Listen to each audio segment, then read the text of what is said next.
Tu ne comprends rien au moteur. L'exécutif millionnaire se moqua de l'enfant devant tout le monde. Mais quand le projet de 50 millions fut sur le point de s'effondrer, cet enfant fut son unique salut. Éloigne-toi de là avant de tout gâcher. La voix de Marc Dubois résonna dans le hangar industriel comme un coup de tonnerre. Ses chaussures italiennes claquaient contre le sol en béton, tandis qu'il avançait furieux vers la plateforme où un enfant de 11 ans observait avec attention le moteur le plus cher que l'entreprise avait construit en vain. Qui diable a laissé entrer un gamin ici? Louis Durand ne bougea pas. Ses yeux noisettes restèrent fixés sur le moteur V8 turbo-compressé qui reposait sur la plateforme de test, entouré de moniteurs et de capteurs clignotant de lumière rouge d'avertissement. Il portait un t-shirt usé et un pantalon légèrement trop grand, mais sa posture était celle de quelqu'un qui savait exactement ce qu'il regardait. « Monsieur Dubois, l'enfant ne fait qu'observer. » Hélène Durand tenta d'expliquer en essuyant nerveusement ses mains sur son tablier de nettoyage. Elle travaillait depuis 2 ans chez Automobiles de France comme personnel d'entretien et n'avait jamais vu son patron aussi énervé. « C'est mon fils. Je l'ai amené car je n'ai personne pour le garder aujourd'hui. Ton fils. » Marc l'interrompit d'un rire empreint de mépris. « Hélène, je t'ai embauché pour nettoyer les sols, pas pour transformer mon entreprise en garderie. C'est un projet de 50 millions d'euros, pas un parc d'attractions. » Autour de la plateforme, plus de 30 ingénieurs, techniciens et cadres observaient la scène. Certains détournaient le regard, mal à l'aise. D'autres murmuraient entre eux. L'ambiance dans le hangar était tendue depuis des heures. Le moteur, conçu pour la nouvelle supercar qui mettrait Automobiles de France sur la carte internationale, présentait des défaillances que personne ne pouvait expliquer. Les tests devaient être achevés ce jour même pour présenter les résultats au consortium japonais qui avait investi des millions dans le projet. « Maman, le problème est dans le système de synchronisation. » Louis parla pour la première fois. Sa voix claire mais respectueuse pointa du doigt une section spécifique du moteur. La soupape d'échappement du cylindre 3 ne se ferme pas au bon moment. C'est pourquoi les relevés de température sont inconsistants. Le silence qui suivit fut absolu. Même les machines semblèrent cesser de ronronner un instant. Marc Dubois resta paralysé, traitant ce qu'il venait d'entendre. Puis il éclata d'un rire qui résonna dans tout le hangar. « Vous avez entendu ça? L'enfant croit s'y connaître en moteur. » Il se tourna vers ses ingénieurs, cherchant des complices à son amusement. « Nous avons 11 ans d'expérience automobile ici. » Les ingénieurs rirent nerveusement, certains plus forts que d'autres, surtout ceux qui voulaient gagner les faveurs du patron. Rémi Leroy, le directeur de production, s'approcha en tapotant le dos de Marc. « Chef, les enfants d'aujourd'hui regardent des vidéos sur Internet et se croient experts. » « Exactement. » Marc continua de savourer le moment. Il s'agenouilla devant Louis avec un sourire moqueur, lui parlant comme à un bébé. « Regarde, champion, ce sont de vrais moteurs, pas les petites voitures jouets que tu as à la maison. Pourquoi ne vas-tu pas avec ta maman et la laisses-tu travailler pendant que les adultes résolvent des problèmes d'adultes ?» Louis garda son calme, mais ses yeux s'humidifièrent légèrement, non pas à cause des mots de Marc, mais à cause de la honte qu'il voyait sur le visage de sa mère. Hélène serrait si fort son chiffon de nettoyage que ses phalanges étaient devenues blanches. « Monsieur Dubois, s'il vous plaît !» Hélène murmura en prenant la main de son fils. « Nous nous en allons, cela n'arrivera plus. Attendez. » Henri Delacroix, l'ingénieur en chef du projet, s'approcha en essuyant ses mains graisseuses sur un chiffon. C'était un homme de 50 ans, avec des cheveux gris aux tempes et une expression perpétuellement fatiguée. « Qu'as-tu dit à propos du cylindre 3, gamin? Henri, ne me dis pas que tu vas perdre ton temps avec ça. » Marc le regarda avec incrédulité. « Nous cherchons le problème depuis 7 heures. » Henri répondit fermement. « Et cet enfant vient de mentionner spécifiquement le cylindre 3, qui est exactement là où les relevés ont été les plus erratiques. C'est une coïncidence. » Marc gesticula exaspéré. Il a probablement entendu quelqu'un mentionner le cylindre 3 et il répète comme un perroquet. Personne n'a mentionné le cylindre 3 à voix haute. Intervint Sophie Bernard, l'assistante technique, en vérifiant ses notes. Nous nous sommes tous concentrés sur le système d'injection, car les premières lectures suggéraient cela. L'ambiance changea subtilement. Certains ingénieurs se regardèrent avec une curiosité sincère. D'autres restaient sceptiques, les bras croisés. Louis, Henri s'agenouilla devant l'enfant, ignorant le regard furieux de Marc. Comment sais-tu cela à propos du cylindre 3? Par le motif de vibration, Louis expliqua, sa voix gagnant en assurance. Quand le moteur accélère, il y a une vibration anormale tous les 4 temps. Cela signifie qu'un des cylindres ne complète pas son cycle correctement. Et par l'emplacement du capteur de température qui affiche des relevés erratiques sur le moniteur 3, Ça doit être le cylindre 3, car c'est le seul dans cette zone thermique. Henri cligna des yeux plusieurs fois. L'explication était techniquement solide. Trop solide pour un enfant de 11 ans. « Où as-tu appris ça ?» demanda-t-il, véritablement intrigué. « Mon papa me l'a appris. » Louis répondit. Et pour la première fois, sa voix trembla légèrement, avant qu'il ne meure. Hélène ferma les yeux, retenant ses larmes. Cela faisait 3 ans qu'ils avaient perdu Jean, son mari qui avait été mécanicien autodidacte toute sa vie, qui avait passé chaque après-midi libre à enseigner à son fils tout ce qu'il savait sur les moteurs. « Quelle émotion !» Marc l'interrompit avec sarcasme. « Mais ce n'est pas un garage de quartier. C'est un moteur de compétition avec une technologie de pointe. Ça ne se répare pas avec les techniques de ton papa, le mécanicien. » La cruauté de ces mots coupa l'air comme un couteau. Plusieurs ingénieurs détournèrent le regard, mal à l'aise avec le niveau de cruauté de leur patron, mais personne ne dit rien. Marc Dubois était connu pour licencier quiconque le contredisait. « Monsieur Dubois !» Hélène parla d'une voix tremblante mais ferme. « Mon mari était un excellent mécanicien. Il a travaillé en rallye automobile pendant 15 ans. »« Rallye !» Marc éclata de rire. « C'est jouer dans la boue, ma chère. Ici, c'est de l'ingénierie de précision allemande. »« Ingénierie allemande qui ne fonctionne pas depuis 7 heures, » murmura quelqu'un parmi les ingénieurs. Ce n'était pas assez bas. Marc se retourna, cherchant le coupable, son visage rougi de fureur. « Qui a dit ça ? Qui ?» Personne ne répondit. Le hangar était si silencieux qu'on pouvait entendre le ronronnement des ventilateurs de refroidissement. « Écoutez !» Marc s'adressa à toute l'équipe, retrouvant son calme, mais avec un sourire dangereux. « Nous sommes clairement tous fatigués. Nous travaillons depuis des heures et maintenant nous écoutons les conseils d'ingénierie d'un enfant. » Il fit une pause dramatique. « Alors, rendons ça intéressant. » Il sortit son portefeuille et en extirpa plusieurs billets. Il les compta délibérément, s'assurant que tous voient le montant. « 5 000 €, annonça-t-il en montrant l'argent. « 5 000 € en espèces pour celui qui résoudra ce problème dans la prochaine heure. » Les ingénieurs murmurèrent avec enthousiasme. 5 000 € représentaient presque 3 mois de salaire pour beaucoup d'entre eux. Mais il y a une condition.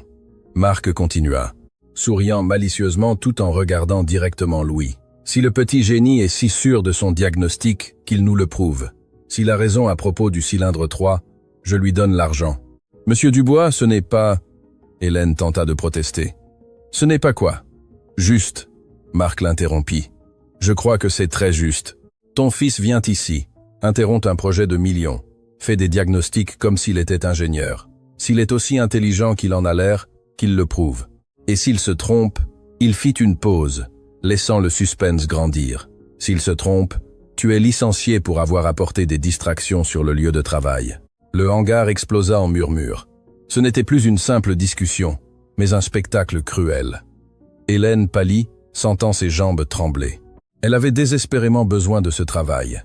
Le salaire leur suffisait à peine pour couvrir le loyer et la nourriture, mais sans lui, elle et Louis se retrouveraient à la rue. C'est injuste.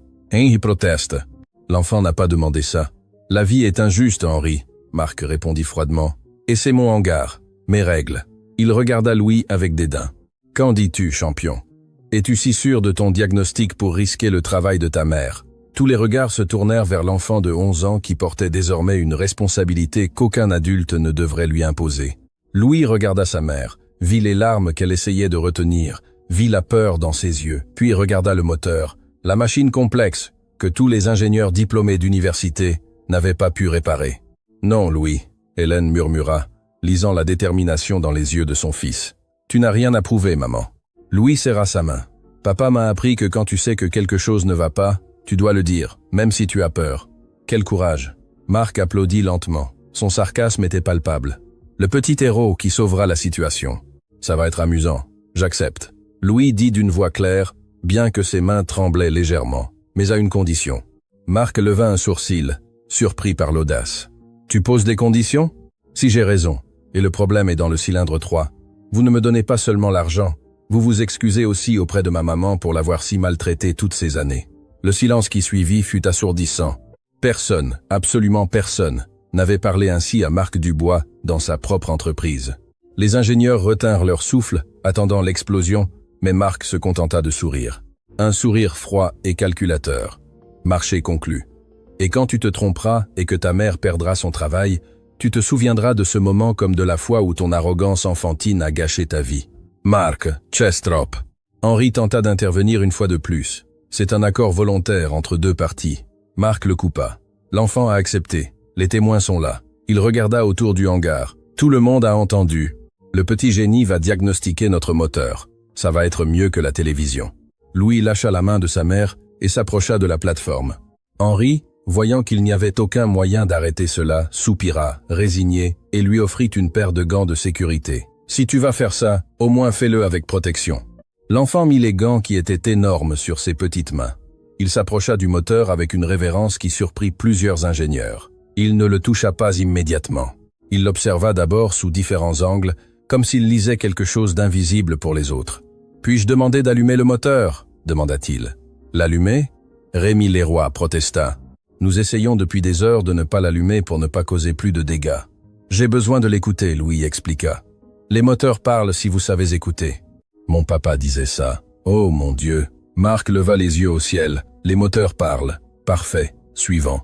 Il va me dire qu'il chante des berceuses. Certains ingénieurs rirent, mais le rire était forcé. Il y avait quelque chose dans le sérieux de l'enfant qui commençait à susciter une curiosité sincère. « Henri, allume-le » Marc ordonna avec un sourire. « Donnons à l'enfant ce qu'il demande. Quand le moteur explosera par sa stupidité, ce sera encore plus amusant. Le moteur n'explosera pas si nous le maintenons à bas régime, » Henri murmura, bien qu'il activa les protocoles de sécurité. Tous reculés de 5 mètres. Activation du système de démarrage. Le hangar fut rempli du rugissement du moteur V8. C'était un son puissant, agressif, le genre de son qui faisait trembler la poitrine. Mais pour des oreilles entraînées, il y avait quelque chose de discordant, une note fausse dans une symphonie mécanique. Louis ferma les yeux, se concentrant entièrement sur le son. Son visage montrait une concentration absolue, bloquant les rires nerveux, les murmures sceptiques, la pression de 30 adultes l'observant comme un animal dans un zoo. Après 30 secondes, il ouvrit les yeux. « Éteignez-le. » Henri obéit. Le silence qui suivit fut presque aussi assourdissant que le moteur. « C'est le cylindre 3. » Louis confirma avec une certitude absolue. « Mais ce n'est pas la soupape d'échappement comme je l'ai pensé initialement. C'est pire, pire. » Henri s'approcha, son scepticisme commençant à se transformer en curiosité professionnelle. « Il y a une fracture microscopique à la base du piston. Elle n'est pas visible sur les caméras car elle est dans un angle mort. Mais je peux entendre le piston perdre de la compression au point mort haut. C'est pourquoi la soupape ne se ferme pas correctement. Ce n'est pas un problème de synchronisation, c'est un problème structurel. » Le visage d'Henri pâlit. Si l'enfant avait raison, il n'était pas face à un défaut de réglage qui pouvait être réparé en 1 heure. C'était un défaut de fabrication qui nécessiterait le démontage complet du moteur et éventuellement la refabrication du piston à zéro. « C'est impossible à savoir juste en écoutant, » Rémi protesta, bien que sa voix manquait de conviction. Mon papa pouvait diagnostiquer une fracture de bielle juste au son. Louis dit doucement. Il m'a appris comment. Il disait que les moteurs disent toujours la vérité si vous faites attention. C'est ridicule. Marc intervint, bien que sa confiance commençait à montrer des fissures. Henri, démonte le cylindre 3 et prouve à cet enfant qu'il invente des histoires. Marc, si ce qu'il dit est vrai, c'est grave. Henri répondit, se dirigeant déjà vers la boîte à outils. Une fracture dans le piston signifie que toute la chaîne de production pourrait être compromise. Et si ce n'est pas vrai, cela signifie que nous avons perdu 1 heure à écouter un enfant. Marc rétorqua. Fais-le vite. Ce qui suivit fut 45 minutes de tension absolue. Henri, assisté de 2 ingénieurs seniors, commença le processus méticuleux de démontage de la culasse du moteur pour accéder au cylindre 3. Chaque pièce était retirée avec la précision d'un chirurgien, chaque étape documentée par des photographies. Louis observait à la distance que sa mère l'obligeait à maintenir, mais ses yeux ne quittaient pas le processus. Hélène lui avait passé un bras autour des épaules, plus pour se rassurer elle-même que pour le consoler. « Mon chéri, quoi qu'il arrive, » elle murmura. « Je suis fier de toi. Nous allons nous en sortir, maman. » Louis répondit, bien que sa voix tremblât légèrement. « Papa m'a bien appris. » Marc faisait les 100 pas en regardant sa montre toutes les 2 minutes. Il avait appelé le consortium japonais pour les informer que les tests seraient retardés en raison de réglages techniques mineurs. Si cela s'avérait vrai, s'il y avait réellement un problème structurel dans les pistons, le scandale serait monumental. « Henri, à quel point es-tu proche ?» demanda-t-il avec impatience. « Presque. » Henri répondit, sa voix tendue. « Il utilisait un endoscope, une minuscule caméra qui permettait d'inspecter l'intérieur du piston sans le démonter complètement. « Donne-moi une minute pour… » Il s'arrêta brusquement. Son visage, visible sur le moniteur qui transmettait l'image de l'endoscope, perdit toute couleur. « Mon Dieu !» murmura-t-il. « Quoi ? Qu'est-ce qui se passe ?» Marc s'approcha en courant. Henri ne répondit pas immédiatement. Il agrandit l'image sur le moniteur, ajusta le contraste, vérifia sous un autre angle, puis se redressa lentement, regardant Louis comme s'il voyait un fantôme. « Il y a une fracture », annonça-t-il, sa voix presque inaudible, exactement là où l'enfant a dit « une fracture microscopique à la base du piston dans un angle mort des caméras. Elle est presque invisible, mais elle est là. » Le hangar explosa. Des ingénieurs coururent vers le moniteur pour vérifier. Rémi Leroy resta paralysé, bouche bée. Sophie Bernard couvrit sa bouche de ses deux mains, les yeux grands ouverts.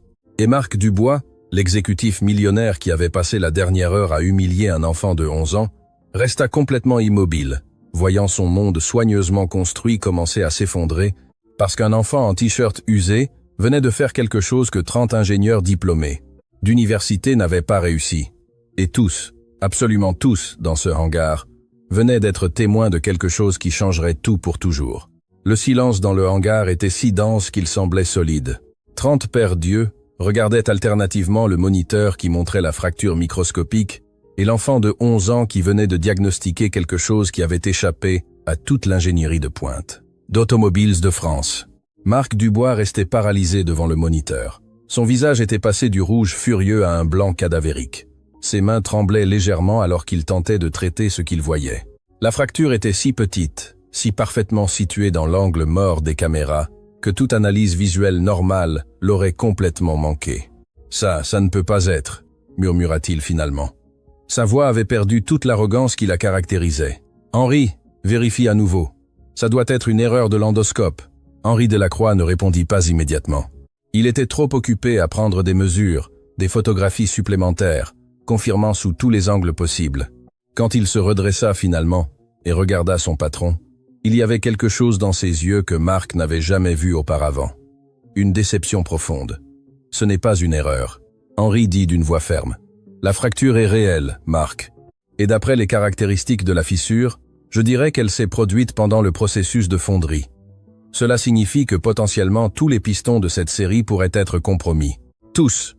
Rémi Leroy faillit crier la question. « Henri, ça fait 200 moteurs déjà assemblés, 50 millions d'euros de production, 50 millions qui sont sur le point de devenir de la ferraille si nous n'agissons pas immédiatement. » Henri répondit, se dirigeant déjà vers son ordinateur. « Je dois contacter la fonderie de Lyon tout de suite. » Les ingénieurs explosèrent en conversation urgente. Certains couraient vers leur poste de travail, d'autres passaient des appels frénétiques. Le projet qui devait être le triomphe d'Automobiles de France s'était transformé en cauchemar en quelques secondes. Et au milieu de tout ce chaos, Louis restait aux côtés de sa mère, observant le monde des adultes s'effondrer autour de lui. Hélène le serrait fort dans ses bras, pleurant silencieusement sur ses cheveux. Ce n'étaient pas des larmes de tristesse, mais d'une fierté accablante mêlée de terreur quant à ce qui allait suivre. « Monsieur Dubois !» La voix de Sophie Bernard coupa le bruit. Elle tenait sa tablette avec une expression grave. « Le consortium japonais est en ligne. Ils veulent savoir pourquoi les tests ont été interrompus. » Marc la regarda comme si elle avait parlé une autre langue. Son cerveau semblait incapable de traiter plusieurs crises simultanément. « Dis-leur la vérité. » Louis parla, sa voix claire, bien qu'elle fût à peine un murmure au milieu du chaos. « Mon papa disait que mentir sur les problèmes mécaniques ne fait que les aggraver. » Tous les regards se braquèrent sur l'enfant. Marc l'observa avec une expression impossible à déchiffrer. Il était passé de l'arrogance à l'incrédulité et semblait maintenant être quelque part entre la honte et la fureur impuissante. « Ton papa. » Marc retrouva finalement sa voix, bien qu'elle sortît brisée. « Ton papa, le mécanicien de quartier, qui… Mon papa, le mécanicien, qui a sauvé 3 vies en diagnostiquant une défaillance des freins sur une voiture de rallye, quelques minutes avant une course. » Louis l'interrompit, et pour la première fois, il y avait de l'acier dans sa voix enfantine. Mon papa, qui a été reconnu par la Fédération internationale de rallye pour sa contribution à la sécurité automobile, mon papa, qui est mort en essayant de réparer la voiture d'un voisin pauvre qui n'avait pas d'argent pour l'emmener dans un garage officiel. Le hangar redevint silencieux. Henri arrêta de taper. Rémi resta le téléphone à mi-chemin de son oreille. Même Sophie, qui avait été témoin d'innombrables drames d'entreprise, sentit sa gorge se nouer. Hélène sanglota plus fort, se souvenant du jour où la police était arrivée à leur porte. Jean était sous une voiture levée, avec un cric hydraulique défectueux. Le voisin n'avait pas d'argent pour des équipements professionnels. Jean le savait, mais avait accepté d'aider quand même, car c'est ainsi que les choses se font entre gens décents. Le cric avait lâché. Il n'a jamais su ce qui l'avait frappé. Louis, mon chéri. Hélène murmura, essayant de le calmer, mais son fils avait trouvé une voix qu'il avait gardée silencieuse pendant 3 ans. Vous vous moquez de mon papa depuis 1 heure. Louis continua, regardant directement Marc avec une intensité qui ne devrait pas exister chez un enfant de 11 ans. Vous l'avez traité de mécanicien de quartier. Vous avez dit qu'il ne faisait que jouer dans la boue. Vous vous êtes moqué de tout ce qu'il m'a appris. Mais je viens de faire quelque chose qu'aucun de vos ingénieurs diplômés n'a pu faire. Marc tenta de parler, mais les mots ne vinrent pas. Et je ne l'ai pas fait pour gagner de l'argent. Je l'ai fait parce que ma maman a besoin de ce travail. Je l'ai fait parce que j'ai appris de mon papa que quand tu vois quelque chose de mal, tu le dis, même si les gens se moquent de toi. La voix de l'enfant se brisa légèrement. Je l'ai fait parce que ce moteur aurait échoué au premier test de vitesse, et quelqu'un aurait pu mourir, tout comme mon papa est mort. L'impact de ces mots frappa le hangar comme une vague physique. Plusieurs ingénieurs durent détourner le regard, incapables de supporter le poids de la vérité qui venait d'être jetée à leur visage. L'enfant qu'ils avaient vu comme un divertissement, comme une blague, venait de les sauver d'un désastre qui aurait pu coûter non seulement des millions, mais des vies. Rémi Leroy fut le premier à réagir. Il s'approcha lentement de Louis, s'agenouilla devant lui et tendit sa main. « Tu as raison, mon garçon. Et j'étais l'un de ceux qui ont ri. Je suis désolé. » Louis regarda la main tendue, puis Rémi et après un moment qui parut éternel, la serra. « Moi aussi, » dit Didier Lefebvre, un des ingénieurs seniors qui avait été particulièrement vocal dans ses moqueries initiales. Ton père t'a bien appris. Nous, avec tous nos diplômes, nous avons failli tuer quelqu'un par arrogance. Un par un, les ingénieurs commencèrent à s'approcher. Certains demandaient pardon directement, d'autres se contentaient d'acquiescer avec un respect sincère. C'était comme voir un mur de préjugés s'effondrer en temps réel. Mais tous ne participèrent pas.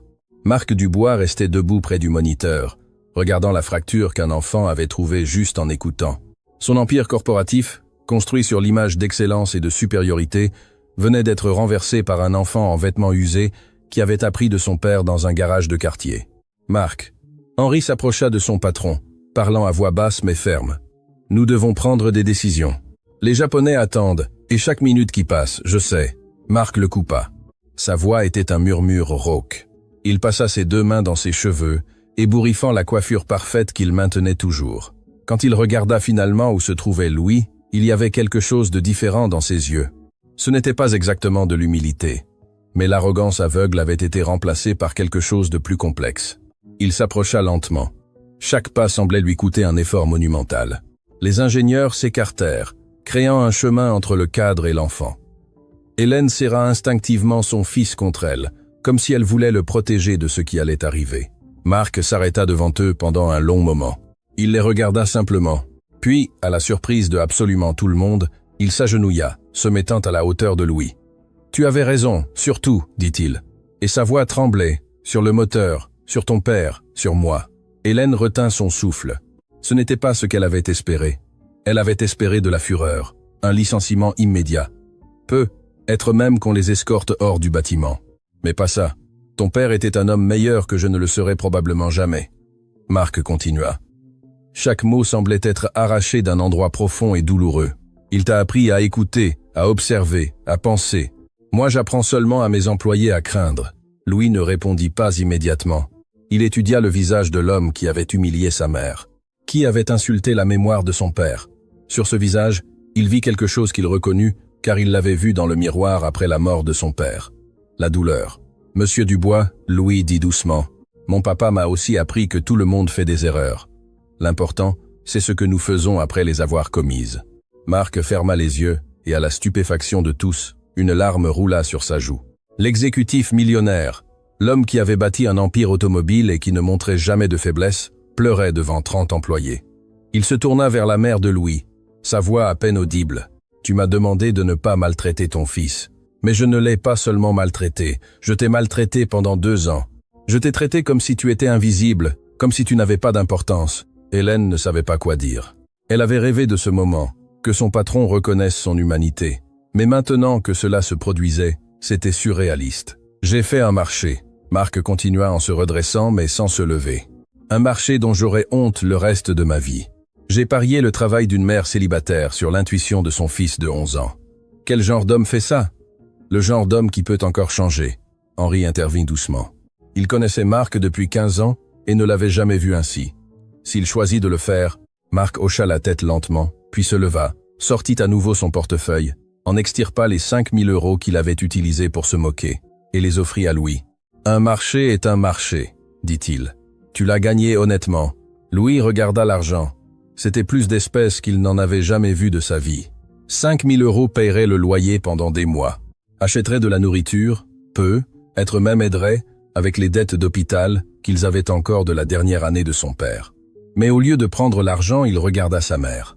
Hélène lut la question dans ses yeux, et même si chaque fibre de son être lui criait de prendre cet argent, elle hocha lentement la tête, laissant son fils décider. « Gardez votre argent », Louis dit finalement. « Mais respectez l'autre partie de l'accord. » L'autre partie.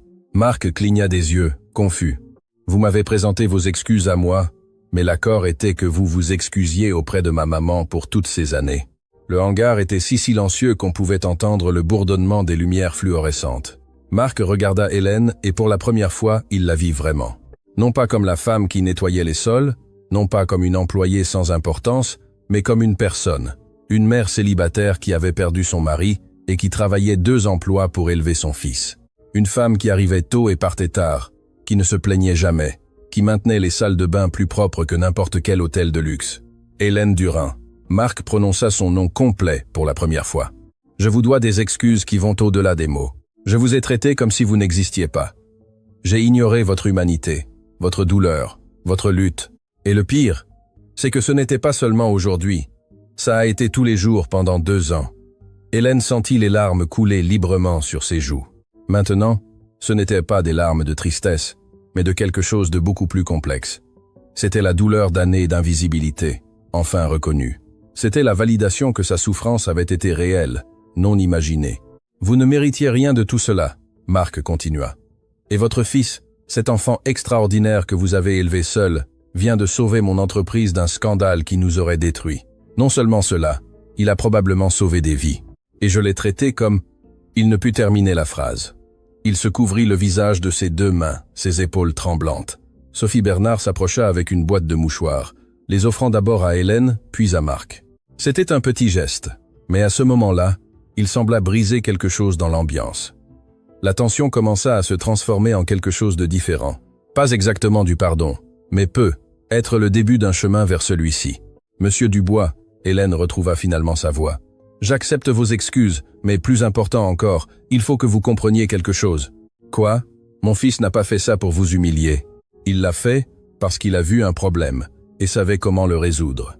Parce que son père lui a appris que la connaissance doit servir à aider, pas à impressionner. » Marc hocha la tête, absorbant chaque mot comme si c'était une leçon fondamentale qu'il avait manqué toute sa vie. « Et si vous voulez vraiment bien faire les choses, » Hélène continua, sa voix gagnant en force. « Il ne s'agit pas d'argent ou d'excuses.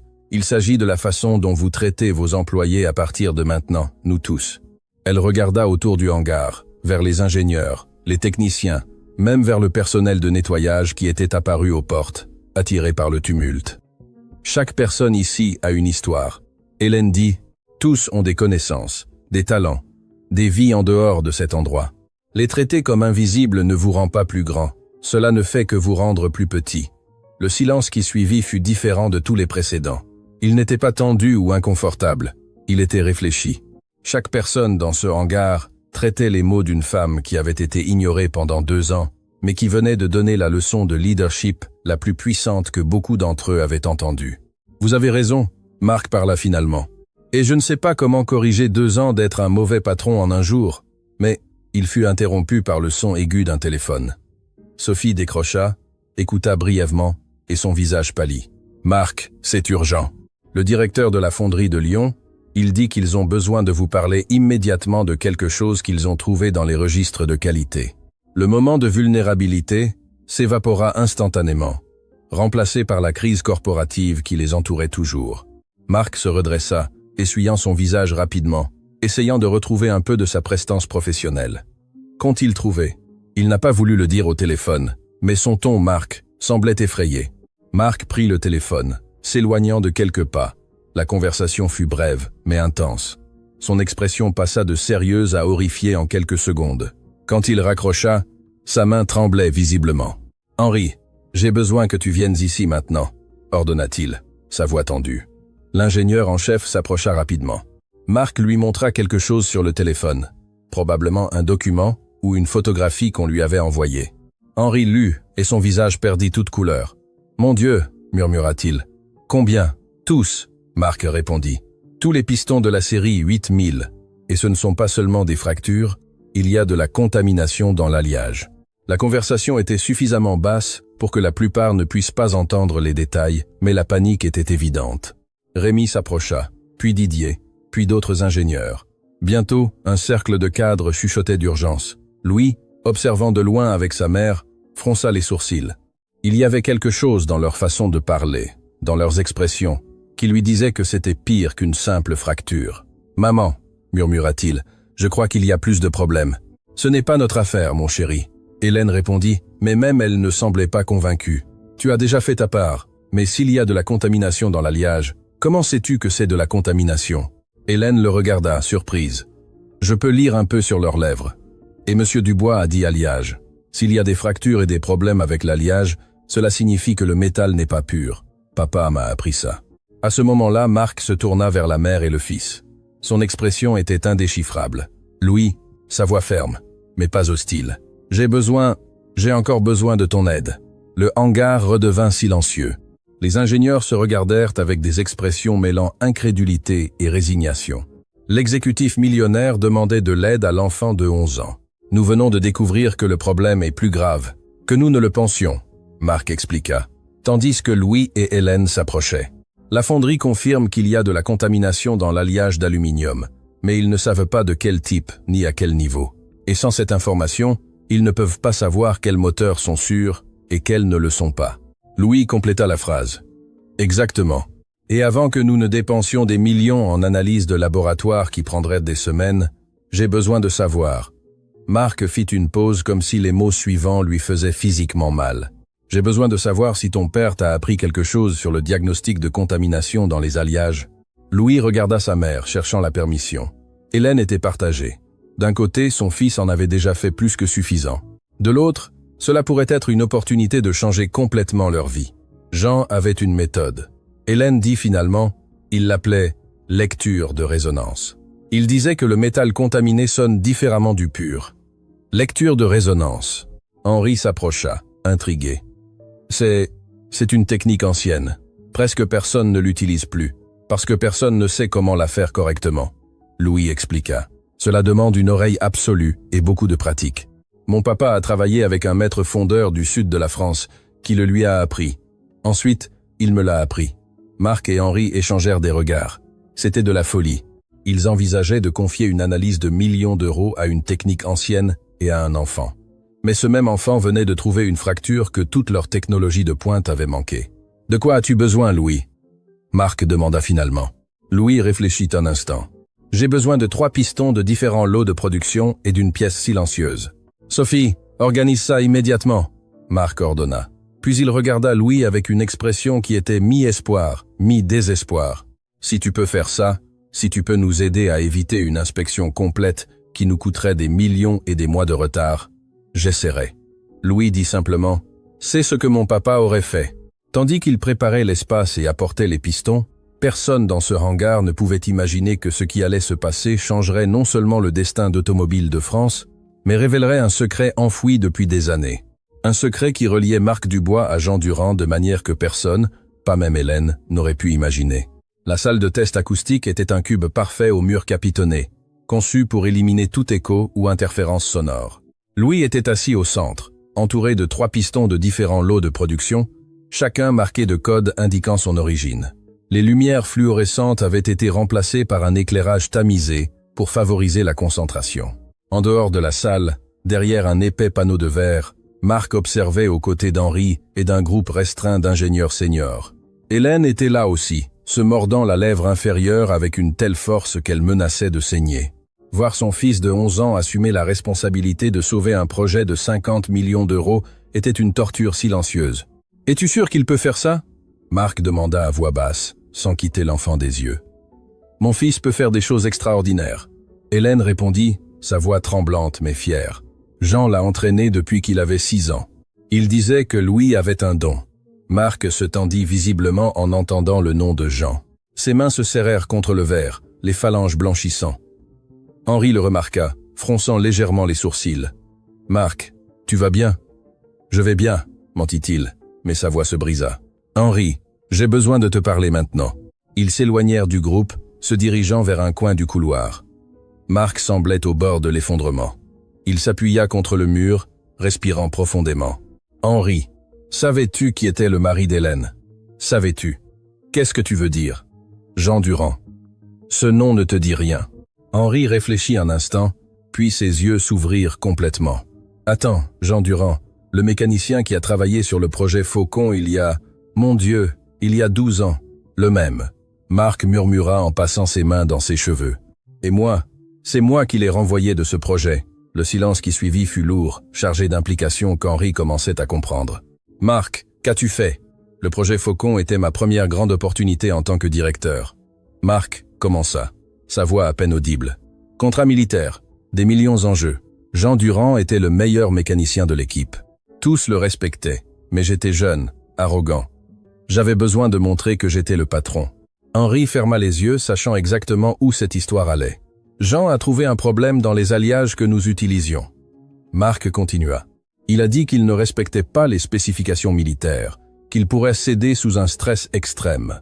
Il voulait arrêter la production, faire des tests supplémentaires, et tu ne l'as pas laissé faire. Henri compléta la phrase. Je lui ai dit qu'il exagérait. Je lui ai dit qu'un mécanicien d'atelier n'avait pas l'éducation pour remettre en question des ingénieurs doctorants. Je l'ai humilié devant toute l'équipe. Exactement comme j'ai humilié son fils aujourd'hui. La dévastation sur le visage de Marc était totale. Ce n'était pas seulement de la culpabilité, c'était le poids d'une connexion qui rendait tout ce qui s'était passé ce jour-là 1000 fois pire. Je l'ai licencié pour insubordination, Marc avoua. Je lui ai dit que s'il ne pouvait pas suivre les ordres sans questionner, qu'il parte, et il est parti. Et le projet a continué sans lui. Et qu'est-il arrivé au projet Faucon? Marc rit amèrement. 3 des véhicules ont échoué lors d'opérations sur le terrain. Défaillance moteur, exactement là où Jean l'avait prédit. Heureusement, il n'y a pas eu de mort, mais des blessures. Henri, des hommes ont subi de graves brûlures. Le contrat a été annulé. L'entreprise a perdu des millions et j'ai failli perdre ma carrière. Mais tu as survécu, Henri observa. J'ai survécu parce que mon père avait des relations, parce que nous avons pu étouffer le scandale, parce que nous avons payé des indemnités silencieuses. Marc glissa le long du mur jusqu'à s'asseoir par terre, et Jean Durand a été mis sur liste noire de l'industrie automobile. Personne n'a voulu l'embaucher après qu'il ait causé des problèmes sur un projet militaire. Henri s'assit aux côtés de son patron, traitant l'ampleur de ce qu'il venait d'entendre. C'est pour ça qu'il a fini par travailler dans de petits garages. C'est pour ça qu'il est mort sous une voiture avec un cric hydraulique bon marché. Marc murmura, les larmes coulant librement. Maintenant, s'il avait conservé sa carrière, s'il avait eu les ressources, l'équipement adéquat, tu ne peux pas te blâmer pour un accident. Henri dit, bien qu'il ne semblât pas très convaincu. Je ne peux pas. Tu ne vois pas le lien? J'ai détruit sa carrière par mon ego. Il a fini par travailler dans des conditions dangereuses parce qu'il n'avait pas d'autre choix. Et aujourd'hui, son fils a dû me sauver de commettre exactement la même erreur encore une fois. La voix de Sophie interrompit par l'interphone du couloir. Monsieur Dubois, Henri, vous devez voir ça. Louis a terminé l'analyse. Les 2 hommes se levèrent, Marc s'essuyant rapidement le visage. Quand ils revinrent à la fenêtre d'observation, ils trouvèrent Hélène les regardant avec une expression étrange, comme si elle avait senti que quelque chose d'important avait été discuté. Louis était debout à l'intérieur de la salle, les 3 pistons organisés en une rangée claire. Il pointa le premier. C'est le plus propre. L'alliage est presque pur, juste des traces minimales d'autres éléments. Il est sûr. Il pointa le deuxième. Celui-ci a de la contamination, mais dans des limites acceptables. Il fonctionnerait probablement sans problème, bien qu'il ne soit pas idéal pour la compétition. Finalement, il pointa le troisième. Celui-ci est très contaminé, du plomb assurément. Mais il y a aussi autre chose. Un alliage qui ne devrait pas être là. Si ce piston était utilisé dans un moteur à grande vitesse, il défaillerait. Et quand il défaillerait, il pourrait causer un incendie. La précision du diagnostic laissa tout le monde silencieux. Rémi, qui était resté sceptique, même après la fracture, s'approcha du verre avec une expression de stupéfaction totale. Un enfant de 11 ans vient de faire une analyse qui nous aurait coûté 50 000 € et 2 semaines en laboratoire, murmura Sophie. Elle vérifiait frénétiquement les registres sur sa tablette. Marc, c'est grave. Le lot 847 a été utilisé dans 73 moteurs qui ont déjà été envoyés à des clients. 73. Marc sentit le sol s'ouvrir sous ses pieds, y compris les prototypes que nous avons envoyés au Japon. Y compris cela, la crise qu'il pensait gérable venait de se transformer en catastrophe potentielle. 73 moteurs avec des pistons contaminés entre les mains des clients, certains probablement déjà installés dans des véhicules qui pourraient être testés sur des pistes à grande vitesse. Nous devons lancer un rappel produit immédiat, Henri dit, sa voix de commandement prenant le contrôle. Contactez chaque client, récupérez chaque moteur avant que quelqu'un ne meure. Marc compléta, l'ironie n'échappant à personne. 12 ans après avoir ignoré Jean Durand à propos d'alliage défectueux, il était sur le point de commettre la même erreur fatale. Sauf que cette fois, le fils de Jean l'avait sauvé. Louis sortit de la salle acoustique en enlevant les gants de sécurité qui lui étaient trop grands. Hélène l'enveloppa immédiatement dans un câlin, murmurant des mots de fierté à son oreille. L'enfant la serra en retour, mais ses yeux étaient fixés sur Marc. Il y avait quelque chose dans l'expression du cadre que Louis ne pouvait pas déchiffrer complètement. C'était plus que de la gratitude ou de la honte. Cela ressemblait à une douleur ancienne, une culpabilité profonde. « Monsieur Dubois, » Louis dit doucement, « vous connaissiez mon papa ?» La question tomba comme une bombe. Hélène se figea. Les ingénieurs échangèrent des regards mal à l'aise. Henri ferma les yeux. Sachant que ce moment était inévitable, Marc s'agenouilla devant l'enfant pour la 2e fois ce jour-là. Mais cette fois, c'était différent. Il n'y avait pas d'orgueil blessé ou d'arrogance brisée. Il n'y avait qu'un homme confrontant la pire erreur de sa vie à travers les yeux du fils de sa victime. « Oui », dit-il simplement. « J'ai connu ton père. » Hélène recula d'un pas, sa main couvrant sa bouche. « Quoi? Quand? Jean n'a jamais... » « Il y a 12 ans, » Marc répondit sans quitter Louis des yeux. « Ton père a travaillé pour moi sur un projet très important. Il était extraordinaire, le meilleur dans ce qu'il faisait. Et qu'est-il arrivé ?» Louis demanda, bien que quelque chose dans son ton suggérait qu'il soupçonnait déjà la réponse. « J'étais jeune et stupide. Ton père a trouvé un problème que je n'ai pas voulu voir. Il m'a dit que les alliages que nous utilisions n'étaient pas sûrs. Et moi, au lieu de l'écouter, la voix se brisa. » Hélène avait commencé à pleurer. Des pièces d'un puzzle qu'elle n'avait jamais complètement compris commençaient à s'assembler. Elle se souvenait de Jean rentrant à la maison il y a 12 ans, défait, disant qu'il avait été licencié pour avoir posé trop de questions. Elle se souvenait de ses difficultés à trouver du travail après, de sa réputation ternie. « Vous avez ruiné sa carrière », Hélène dit. Ce n'était pas une question, mais une réalisation douloureuse. « Oui, Marc admit, et je suis sûr que j'ai indirectement contribué aux circonstances qui ont conduit à sa mort. S'il avait conservé sa position, ses ressources, son accès à un équipement adéquat, il serait encore en vie. » Hélène termina, sa voix brisée.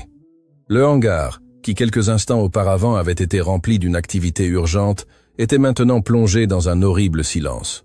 Les ingénieurs qui avaient tout vu ne savaient où regarder. Sophie avait des larmes qui coulaient sur son visage. Rémi avait dû s'asseoir, submergé par la tragédie qui se déroulait. « Mon papa n'a jamais dit du mal de vous. » Louis dit finalement, sa voix étonnamment calme. Quand je lui demandais pourquoi il ne travaillait pas dans de grands endroits, il disait seulement que parfois faire ce qui est juste a un prix. Marc sanglota audiblement. Ton père était un homme meilleur que je ne le serai jamais, mais vous pouvez essayer de l'être. Louis continua. Mon papa m'a aussi appris qu'il n'est jamais trop tard pour faire ce qui est juste.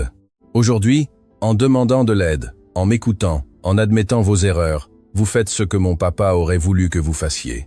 La sagesse dans les mots de l'enfant était anormale pour quelqu'un de son âge. Mais Jean avait élevé son fils pour qu'il comprenne que le pardon n'était pas une faiblesse, mais la forme la plus élevée de force. Hélène s'approcha de Marc, qui était toujours agenouillé.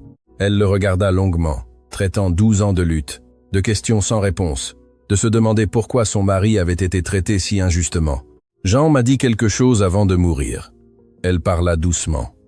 Il était à l'hôpital après l'accident. Il savait qu'il n'allait pas survivre. Il m'a pris la main et a dit « Ne garde de rancune contre personne. La rancune n'empoisonne que celui qui la porte. Hélène. Marc commença, mais elle leva une main. Je ne peux pas dire que je vous pardonne tout de suite. Cela prendrait du temps, peut-être des années. Ce que vous avez fait à mon mari était injuste et cruel. Mais elle regarda son fils, vit la compassion dans ses yeux. Mais Jean a élevé notre fils pour qu'il soit meilleur que nous. Et Louis vous donne déjà une chance que vous ne méritez peut-être pas. Je ne la mérite pas, Marc approuva. Mais je vais passer le reste de ma vie à essayer de la gagner. Il se leva en s'essuyant le visage. Quand il parla à nouveau, sa voix avait retrouvé de la force, mais c'était une force différente. Ce n'était pas l'arrogance du pouvoir, mais la détermination de quelqu'un qui avait enfin compris le poids de ses actions. Henri, lance le rappel produit immédiatement. Je veux tous les moteurs du lot 847 de retour ici en 48 heures, quel qu'en soit le coût. Cela va être extrêmement cher. Henri avertit. Je me fiche que quelqu'un meure parce que j'ai été trop radin pour faire un rappel approprié. Je ne pourrai pas vivre avec ça. Il regarda Louis. J'ai déjà assez sur la conscience. Il se tourna vers Sophie. Contacte notre service juridique. Je veux qu'ils enquêtent sur tout ce qui concerne le licenciement de Jean Durand il y a 12 ans. S'il y a un moyen de dédommager sa famille rétroactivement, je veux que cela soit fait. Marc, cela pourrait exposer l'entreprise à des poursuites. Rémi protesta. Qu'il le fasse. Je préfère être poursuivi que de continuer à être le genre d'homme qui détruit des carrières par ego. Il regarda Hélène. Je ne peux pas vous rendre votre mari.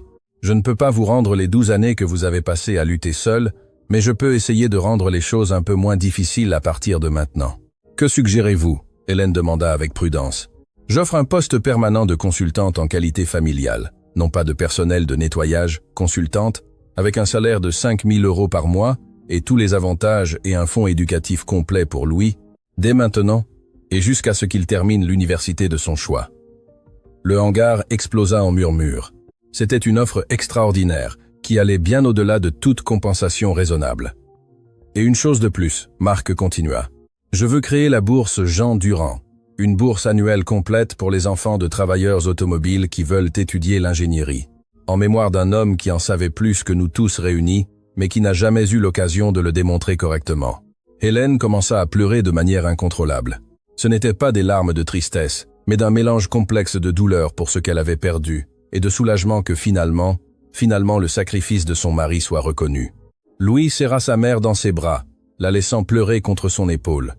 C'était un rôle inversé, le fils consolant la mère, mais il le faisait avec une maturité qui brisait le cœur. « Maman, murmura-t-il, papa serait fier de toi, et je crois qu'il serait fier que nous donnions une chance à Monsieur Dubois. Ton père a toujours été une meilleure personne que moi. » Hélène répondit entre les larmes. « Je suppose que nous avons élevé un fils qui a hérité de cela. » Marc observait la scène, sentant le poids complet de ce qu'il avait fait et de ce qu'il devait faire pour y remédier. Il savait qu'aucune somme d'argent ou d'excuses n'effacerait le passé. Mais juste peut-être, il pouvait honorer la mémoire de Jean Durand en devenant le genre de leader que l'homme avait mérité de servir. Monsieur Dubois. Louis s'approcha en tendant sa petite main. J'accepte au nom de ma famille, mais à une condition, quelle qu'elle soit. Marc dit en serrant la main de l'enfant. Que lorsque vous créerez la bourse au nom de mon papa, vous racontiez son histoire complète. Pas seulement qu'il était un bon mécanicien, qu'il était un homme qui a fait ce qui est juste même quand cela lui a tout coûté, pour que d'autres jeunes apprennent que l'intégrité compte plus que le succès. Marc hocha la tête. Incapable de parler à cause du nœud dans sa gorge. Cet enfant de 11 ans lui donnait des leçons de leadership qu'aucun MBA ne pourrait enseigner. Marché conclu. Il réussit finalement à dire « Ce qu'aucun d'eux ne savait à ce moment-là, c'est que l'histoire de ce jour allait filtrer, qu'un ingénieur allait enregistrer une partie de la confrontation, qu'en quelques semaines l'histoire de l'enfant génial et de l'exécutif humilié deviendrait virale, et que cette viralité apporterait à la fois des opportunités incroyables et des dangers que personne d'entre eux n'aurait pu anticiper. 3 semaines s'étaient écoulées. Depuis ce jour qui a tout changé chez Automobile de France. Le rappel massif était en cours, les 73 moteurs compromis étant récupérés un par un. Marc avait tenu chaque promesse. Hélène avait maintenant son propre bureau avec son nom sur la porte. Louis avait un fonds éducatif qui garantissait son avenir et les papiers pour la bourse Jean Durand étaient en cours de finalisation. Mais rien de tout cela ne prépara la famille Durand à ce qui se passa lorsque Didier Lefebvre, l'ingénieur qui avait été particulièrement vocal dans ses moqueries initiales, publia une vidéo sur les réseaux sociaux. C'était un clip de 45 secondes pris discrètement avec son téléphone portable. Il montrait Louis expliquant le cylindre 3, Marc riant cruellement. Puis le moment où Henri confirma que l'enfant avait raison. Didier l'avait titré « Enfant génial, humilie l'exécutif millionnaire et sauve un projet de 50 millions ». La vidéo explosa. En 24 heures, elle avait 2 millions de vues. En 48, elle avait franchi la barre des 10 millions. Les médias de tout le pays commencèrent à appeler. Les chaînes de télévision voulaient des interviews. Les magazines automobiles demandaient l'histoire complète. Et les réseaux sociaux ne cessaient de commenter. « Cet enfant en sait plus que les ingénieurs doctorants », disait un commentaire avec 50 000 j'aime. « L'humilité du cadre à la fin restaure ma foi en l'humanité », disait un autre. « Quelqu'un d'autre pleure ? Cette histoire est magnifique », commentait une troisième personne. Mais tous les commentaires n'étaient pas positifs. Certains utilisateurs commencèrent à enquêter plus en profondeur, cherchant des informations sur Automobiles de France, sur Marc Dubois, sur le projet Faucon d'il y a 12 ans, et ce qu'ils trouvèrent commença à changer le récit. Saviez-vous que cet exécutif a été impliqué dans un scandale militaire il y a des années? Publia un compte de nouvelles automobiles. Véhicules défectueux, soldats blessés, les registres publics sont là. Le père de l'enfant a travaillé pour lui et a été licencié injustement. Ajouta un autre compte d'enquête. C'est plus profond qu'il n'y paraît. Assise dans son nouveau bureau, Hélène lisait les commentaires, le cœur battant. Louis était à l'école, ignorant la tempête médiatique qui se formait. Marc avait convoqué une réunion d'urgence pour cet après-midi. « Je ne m'attendais pas à ce que ça devienne viral comme ça », Sophie disait en vérifiant les statistiques sur son ordinateur. Elle était dans le bureau de Marc avec Henri, Rémi et Hélène. Les mentions d'Automobiles de France ont augmenté de 1000%.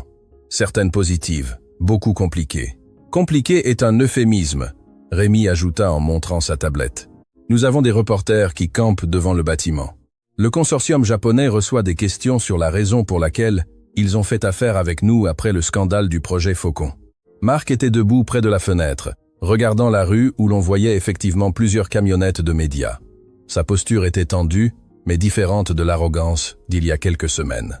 C'était la tension de quelqu'un qui savait qu'il allait enfin devoir affronter son passé publiquement. « Que veux-tu faire ?» Henri demanda directement. « Dire la vérité. » Marc répondit sans se retourner. Complète, sans dissimulation. Marc. Les avocats conseillent de ne pas faire de déclaration publique sur le projet Faucon. Rémi avertit. Cela pourrait rouvrir des enquêtes, des poursuites. Qu'elles se rouvrent. Marc se tourna. Son expression était d'une détermination absolue. J'ai passé 12 ans à me cacher derrière des avocats et des accords de confidentialité. J'ai promis à un enfant de 11 ans de raconter l'histoire complète de son père. Je tiendrai cette promesse. Hélène sentit ses yeux se remplir de larmes. Monsieur Dubois, si vous faites cela, vous pourriez tout perdre. Hélène, j'ai déjà perdu le plus important il y a 12 ans quand j'ai laissé l'ego détruire mon intégrité. Ce que je perds maintenant ne sera que de l'argent et de la réputation, des choses qui peuvent être reconstruites ou qui peuvent vous détruire pour toujours. Rémi insista. Alors, elles me détruiront, Marc dit simplement.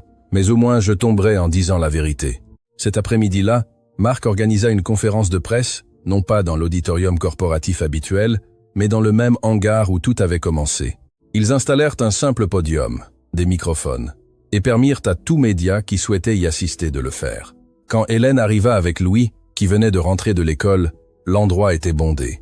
Des caméras de télévision, des reporters avec des enregistreurs, des photographes. L'enfant s'accrocha à la main de sa mère, submergé par la foule. « Maman, pourquoi il y a tant de monde ? Monsieur Dubois va parler de ton papa. » Hélène expliqua doucement. Il va dire la vérité sur ce qui s'est passé. Marc apparut sur le podium, vêtu non pas de son costume d'exécutif habituel, mais de vêtements décontractés, jeans et une simple chemise. C'était un signe symbolique. Il ne parlait pas en tant que PDG d'Automobiles de France, mais en tant qu'homme confrontant ses erreurs. « Bonsoir », commença-t-il, sa voix amplifiée par les microphones. « Mon nom est Marc Dubois, et il y a 3 semaines, j'ai commis une erreur qui a failli me coûter tout. Mais cette erreur n'était que la plus récente d'une longue histoire d'erreurs qui commence il y a 12 ans. Le hangar redevint silencieux. Les reporters qui avaient chuchoté entre eux se turent. Les caméras se braquèrent entièrement sur lui. Il y a 12 ans, j'étais un jeune directeur de projet arrogant et désespéré de prouver ma valeur. Nous avions un contrat militaire important, le projet Faucon, pour développer des moteurs de véhicules tactiques, et nous avions le meilleur mécanicien du pays travaillant dans notre équipe, Jean Durand. Hélène serra la main de Louis. Certaines caméras se tournèrent vers eux, captant l'émotion sur leur visage. Jean a trouvé un problème dans les alliages que nous utilisions.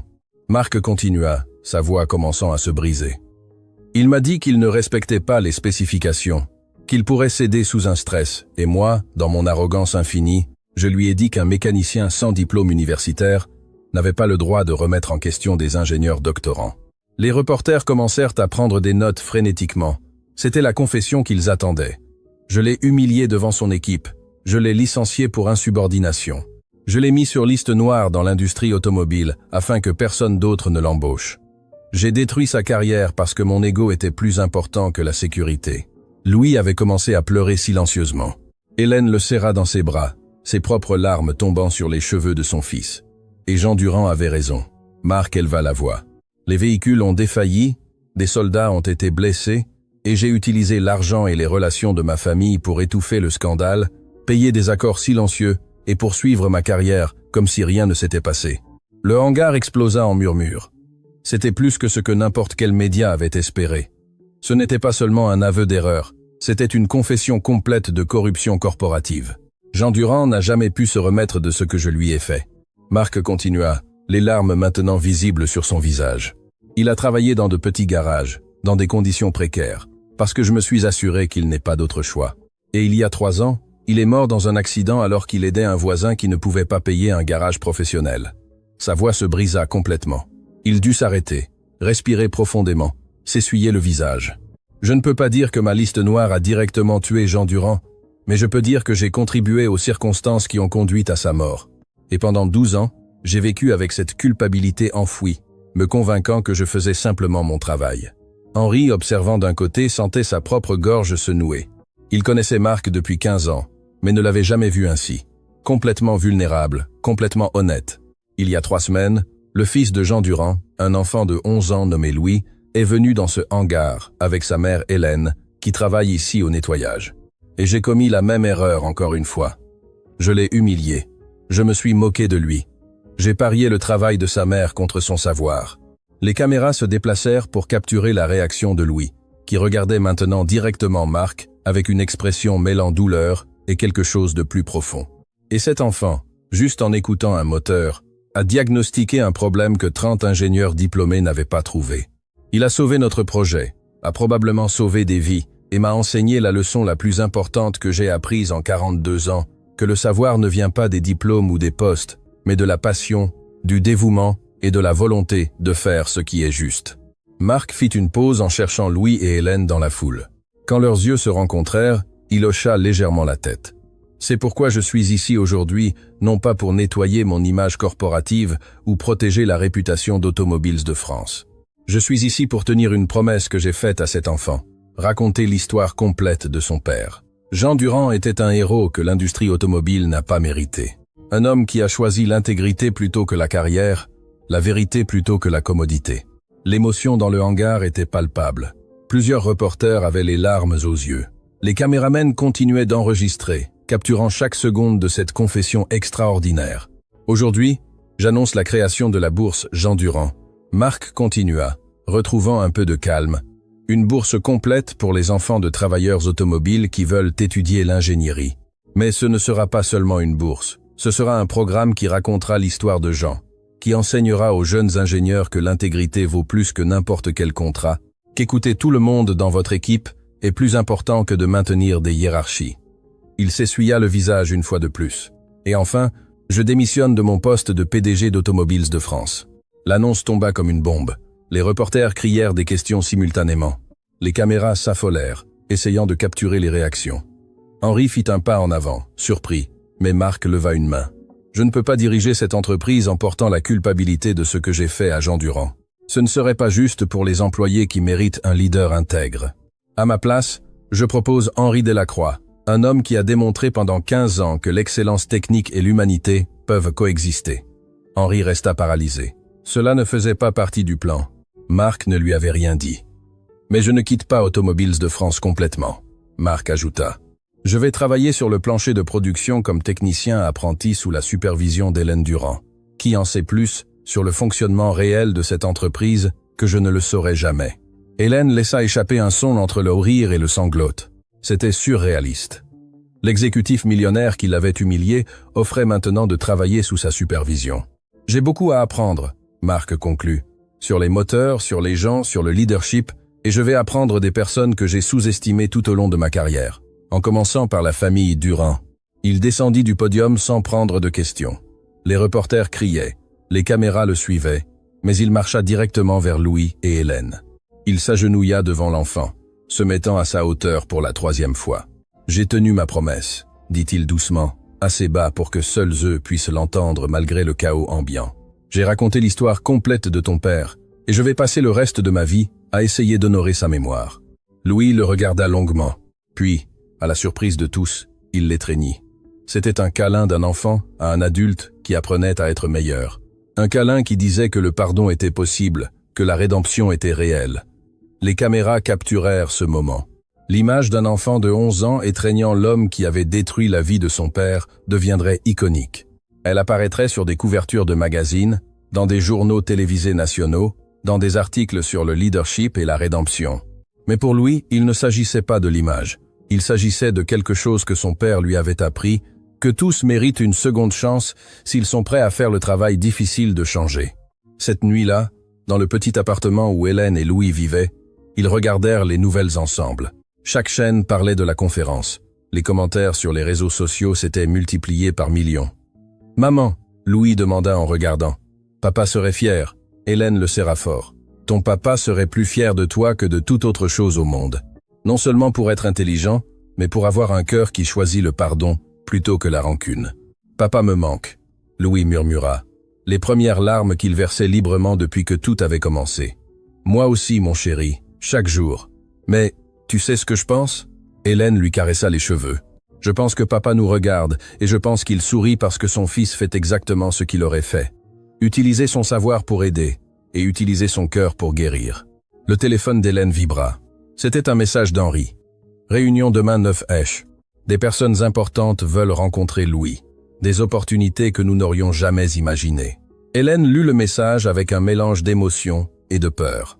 Le monde avait vu son fils, et cela signifiait que sa vie tranquille était sur le point de changer de façon qu'elle ne pouvait pas prédire. « Louis, je crois que tout est sur le point de changer, » elle dit doucement. « Pour le meilleur ou pour le pire.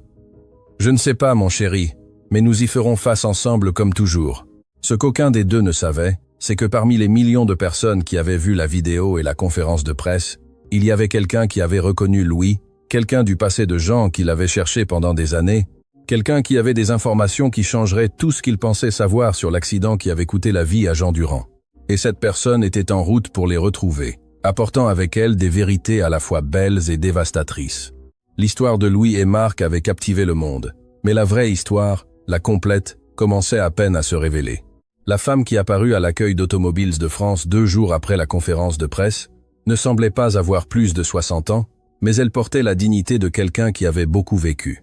Elle portait un porte-document en cuir usé, et ses yeux, de la même couleur noisette que ceux de Louis, se remplirent de larmes au moment où elle vit la photo de l'enfant dans l'article de magazine sur le comptoir de l'accueil. « J'ai besoin de parler à Hélène Durand », dit-elle d'une voix tremblante à Pauline, la réceptionniste. « C'est urgent. Il s'agit de Jean. » Pauline, qui avait appris à être plus attentive après tout ce qui s'était passé, remarqua quelque chose dans la façon dont la femme prononçait ce nom.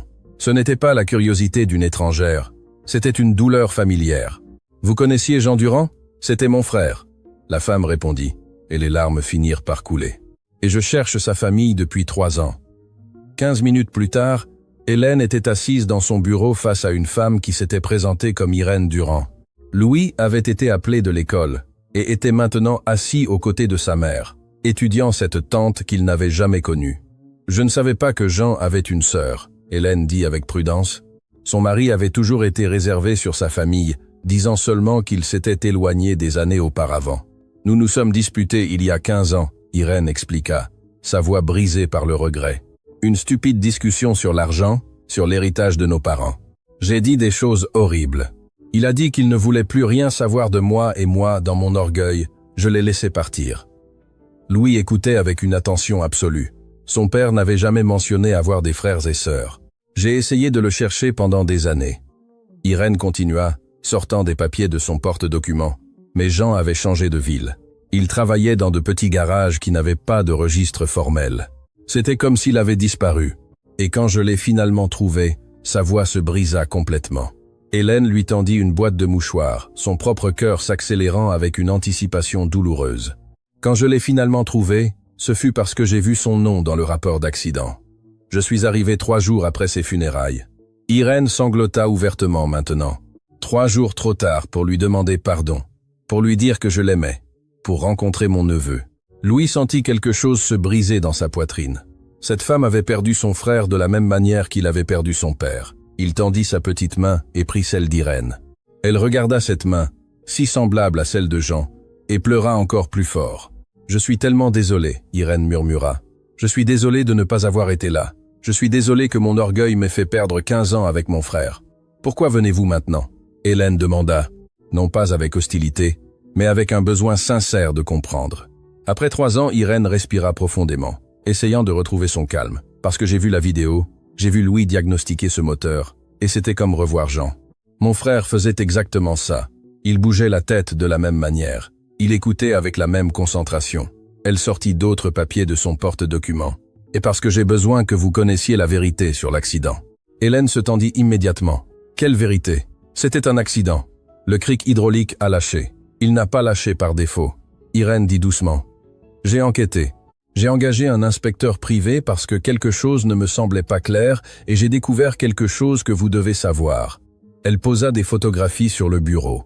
C'était celle du garage où Jean était mort, des restes du cric hydraulique, des rapports techniques. Le cric hydraulique avait un problème connu, Irène expliqua. Le fabricant avait émis un rappel produit 2 ans avant l'accident. Mais le propriétaire du garage, essayant d'économiser de l'argent, ne l'a jamais réparé. Il savait que l'équipement était dangereux et l'a quand même laissé en usage. Hélène couvrit sa bouche de ses 2 mains. Pendant 3 ans, elle avait pensé que la mort de Jean avait été de la malchance, un destin cruel. Mais ceci, j'ai intenté une action civile contre le propriétaire du garage, Irène continua. L'affaire a été réglée il y a 2 mois. J'ai gagné. Elle sortit une épaisse enveloppe et la posa devant Hélène. L'accord était de 350 000 €, de l'argent qui aurait dû aller à la famille de Jean depuis le début. Si j'avais été là pour me battre pour vous, Hélène ne pouvait pas traiter ce qu'elle entendait. 350 000 €, c'était plus d'argent qu'elle n'en avait vu de toute sa vie. Je ne veux pas de cet argent. Irène dit fermement. Ce n'est pas à moi. C'est à vous, c'est à Louis. C'est le moins que je puisse faire après avoir fait défaut à mon frère. Nous ne pouvons pas accepter cela. Hélène commença, mais Irène leva une main. Hélène, laissez-moi finir. Y a-t-il autre chose que vous devez savoir sur Jean? Quelque chose qui explique pourquoi il était si spécial, pourquoi Louis a hérité de ce don extraordinaire. Elle sortit un vieux dossier rempli de papiers jaunis et de photographies décolorées. Notre père, le grand-père de Louis, fut l'un des concepteurs originaux de moteurs Ferrari en Italie dans les années 50. C'était un génie mécanique qui n'a jamais obtenu de crédit parce qu'il était un immigré, parce qu'il n'avait pas les titres formels. Louis se pencha en avant, fasciné. Hélène était aussi complètement absorbée. Papa a tout appris à Jean. Irène continua en montrant des photographies d'un homme âgé travaillant dans un atelier, un jeune Jean observant avec une attention respectueuse la technique de lecture, de résonance, le diagnostic par le son. Tout cela vient de notre père. Ce sont des techniques qui se perdent, car personne ne les documente, car elles sont considérées comme désuètes. Mais elles ne sont pas désuètes, Louis dit, sa voix pleine d'émerveillement. Elles sont parfaites. C'est de l'art. Exactement. Irène sourit à travers ses larmes. Et toi, Louis, tu es la 3e génération de cette tradition. Ton arrière-grand-père a conçu des moteurs qui ont gagné des courses au Mans. Ton père aurait pu être le meilleur ingénieur automobile de sa génération si le système ne l'avait pas écrasé. Et toi? Elle prit les mains de l'enfant avec tendresse. Tu vas être ce qu'ils n'ont pas pu être. Tu auras les opportunités qui leur ont été refusées et tu porteras le nom Durand là où il aurait toujours dû être, au sommet de l'ingénierie automobile. À ce moment-là, on frappa à la porte. C'était Henri, accompagné de Marc et de 3 personnes qu'Hélène ne reconnaissait pas. 2 hommes et une femme, tous vêtus formellement de costumes coûteux. Hélène, Louis. Henri dit clairement ému. Je vous présente le docteur François Leclerc, directeur de l'école polytechnique de Paris, la docteure Anne Dubois, doyenne de l'ingénierie à la Sorbonne Université, et monsieur Takeshi Yamamoto, représentant du consortium automobile japonais. Les 3 visiteurs entrèrent avec des expressions de respect sincères. Le docteur Leclerc fut le premier à parler. « Jeune Louis, nous avons vu les vidéos, nous avons lu votre histoire, et nous aimerions vous offrir une bourse complète pour étudier l'ingénierie automobile dans notre institut, en commençant par un programme spécial pour jeunes talents. » Non seulement cela, la docteure Dubois ajouta, « La Sorbonne Université est également intéressée par la création d'un programme spécial de mentorat. Nous voulons documenter les techniques que votre père vous a enseignées, les préserver, les enseigner à la prochaine génération d'ingénieurs. » Monsieur Yamamoto parla dans un espagnol sikh, prudent, mais correct. Et le consortium japonais souhaiterait financer un laboratoire de recherche en votre nom, un lieu où les techniques traditionnelles et la technologie moderne pourraient se combiner. Hélène était submergée. Louis semblait sous le choc. Irène pleurait à nouveau, mais cette fois de joie pure. Il y a plus. Marc parla pour la première fois et sa voix était différente. Ce n'était plus la voix du cadre arrogant. C'était la voix d'un homme humble. La bourse Jean Durand a reçu des dons de 37 entreprises automobiles du monde entier. Nous avons des fonds pour accorder des bourses à 100 étudiants chaque année pendant les 10 prochaines années. Il s'agenouilla devant Louis, ce qui était devenu sa posture habituelle pour parler à l'enfant qui lui avait enseigné l'humilité. « Ton père a changé ma vie 2 fois. » Marc dit, « Une fois il y a 12 ans, en essayant de m'apprendre à faire ce qui est juste, et une autre fois il y a 3 semaines à travers toi, réussissant enfin à me faire apprendre cette leçon. Tout ce qui se passe maintenant, toutes ces opportunités sont l'héritage de Jean Durand. » Louis regarda sa mère, cherchant un guide. Hélène avait des larmes qui coulaient sur son visage, mais elle hocha la tête. « Ton papa voudrait que tu saisisses ces opportunités, mon chéri, mais seulement si c'est ce que tu veux. » Irène ajouta rapidement, « Tu n'as rien à décider maintenant. Tu es un enfant. Tu mérites d'être un enfant. » Louis réfléchit un long moment. Puis il parla avec une clarté qui surprit tous les adultes présents. « Mon papa m'a appris que la connaissance est une responsabilité, que quand tu sais faire quelque chose qui peut aider les autres, tu as l'obligation de le faire.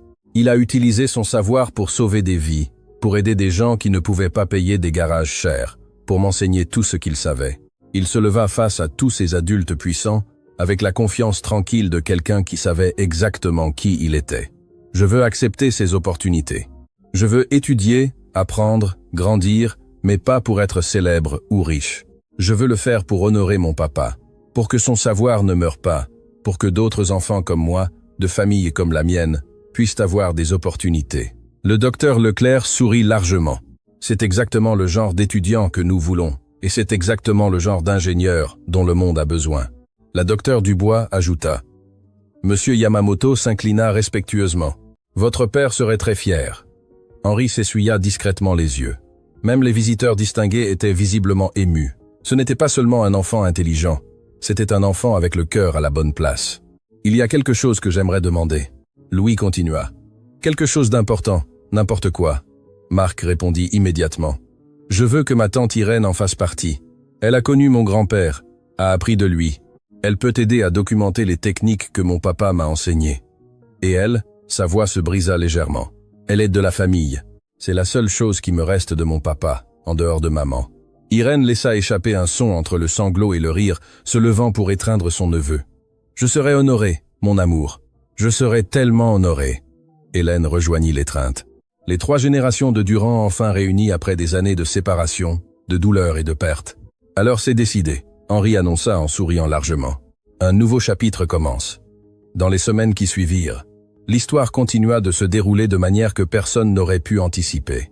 La confession de Marc avait provoqué des enquêtes dans toute l'industrie automobile sur les pratiques corrompues. 5 autres cadres dans d'autres entreprises avaient été contraints de démissionner. Les réglementations de sécurité avaient été renforcées. Automobiles de France, sous la direction d'Henri, était devenu un modèle de transparence et d'éthique. Hélène, désormais directrice des relations du travail, avait mis en place des programmes garantissant que chaque employé, quelle que soit sa position, soit écouté et valorisé. Marc tint sa promesse. Il travaillait sur le plancher de production comme technicien apprenti, portant des combinaisons de travail tachées de graisse au lieu de costumes coûteux.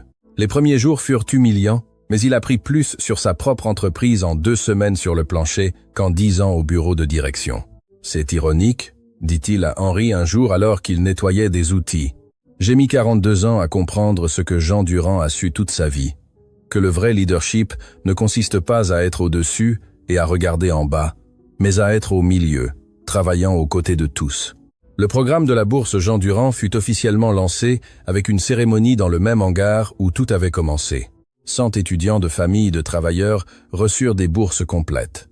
Louis, bien que trop jeune pour aller à l'université, fut invité comme orateur. « Mon papa n'a pas pu être là pour voir ça », dit-il devant des centaines de personnes, y compris des médias nationaux et internationaux. « Mais je sais qu'il nous regarde de quelque part, et je sais qu'il sourit, parce que c'est exactement ce qu'il aurait voulu. Que la connaissance ne se perde pas, que les opportunités ne dépendent pas de combien d'argent vous avez, mais de la passion que vous apportez. » Il fit une pause en regardant sa mère au premier rang, sa tante Irène à côté d'elle, Marc debout au fond avec sa combinaison de travail. « Mon papa m'a appris que les moteurs parlent si vous savez écouter, mais il m'a aussi appris quelque chose de plus important, que les gens parlent si vous êtes prêts à écouter.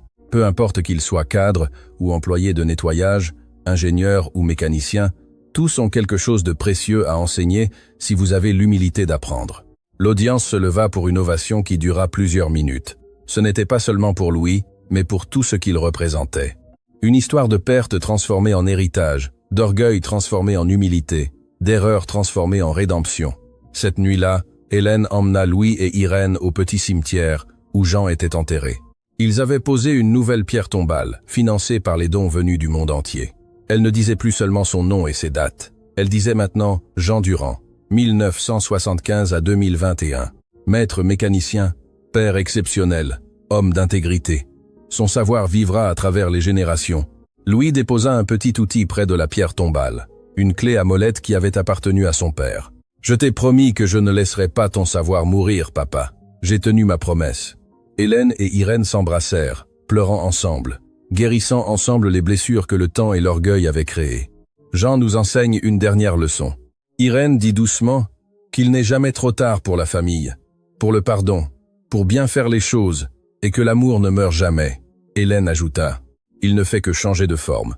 Maintenant, il vit en Louis, dans tous ces étudiants qui recevront des bourses, dans chaque personne qui apprendra ces techniques que Jean a préservées. » Louis leva les yeux vers le ciel, où les premières étoiles commençaient à apparaître. Il sentit, il ne savait pas si c'était réel ou imaginé, une présence chaleureuse, comme si son père était là, invisible, mais présent, fier de tout ce que son fils avait accompli. « Papa, » murmura-t-il, « j'ai changé le monde sans cesser d'être moi-même, comme tu me l'as appris. » Et à ce moment-là, Louis Durand, un enfant de 11 ans qui avait diagnostiqué un moteur juste en l'écoutant, qui avait pardonné à l'homme qui avait détruit sa famille, qui avait transformé la perte en héritage, comprit la leçon la plus importante de toutes. Que le vrai succès ne se mesure pas en argent ou en diplôme, mais en combien de vies vous touchez, combien de personnes vous aidez, combien de biens vous laissez dans le monde. Son père avait été un simple mécanicien pour beaucoup, mais il avait été un géant d'intégrité, un maître du savoir, un héros silencieux. Et maintenant, 3 générations après qu'un immigré italien ait conçu des moteurs Ferrari sans crédit, son arrière-petit-fils était sur le point de porter cet héritage à des hauteurs que personne n'avait imaginées, non pas parce qu'il était plus intelligent que d'autres, mais parce qu'il avait appris les leçons les plus importantes, humilité, intégrité, et que la connaissance n'a de valeur que lorsqu'elle est partagée. Les moteurs parlent si vous savez écouter, les gens parlent si vous êtes prêts à écouter, et l'amour transcende la mort lorsqu'il se transforme en héritage. C'était le véritable héritage de Jean Durand, et c'était le plus précieux de tous.